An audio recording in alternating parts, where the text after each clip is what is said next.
In news from Capitol Hill, Independent Senator Bernie Sanders is attempting to block President Obama's nominee to head the Commodity Futures Trading Commission, Gary Gensler, a former Goldman Sachs employee.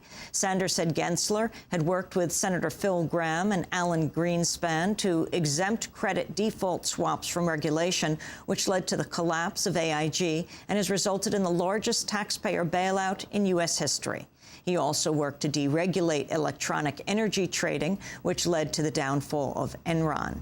Sanders said, quote, "We need an independent leader who will help create a new culture in the financial marketplace and move us away from the greed, recklessness, and illegal behavior which has caused so much harm to our economy."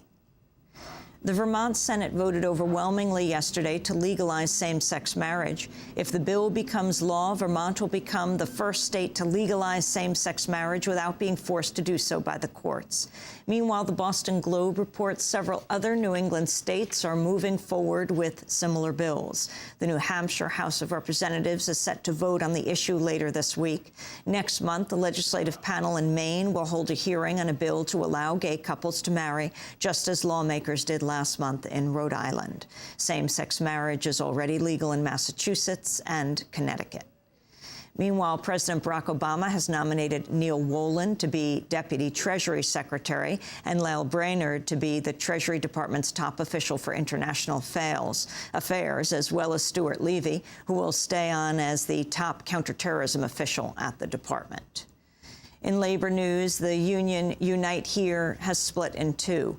On Monday, 150,000 workers, about a third of the union, left to form a new labor group called Workers United, which will be affiliated with the Service Employees International Union. Unite Here was formed in 2004 when Unite, representing apparel and laundry workers, merged with the larger Hotel Employees and Restaurant Employees International Union, or HERE. In media news, the Newhouse family has announced plans to lay off the entire staff at the Ann Arbor News in July and then replace the daily paper with two new companies, a website called annarbor.com and a newspaper that'll come out only 2 days a week. The Ann Arbor News has been a daily newspaper for the past 174 years.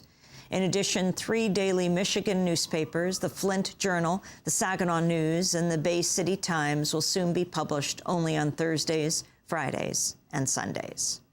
In Canada, the annual seal hunt has begun despite increasing criticism from animal rights organizations. The Canadian government has announced hunters will be allowed to kill 280,000 young harp seals this year, a slight increase over last year. Although most animals are shot, some are killed by blows from large spiked clubs. International pressure is growing to stop the seal hunt. Last week, Russia banned the hunting of baby harp seals weeks after Prime Minister Vladimir Putin called it a bloody industry.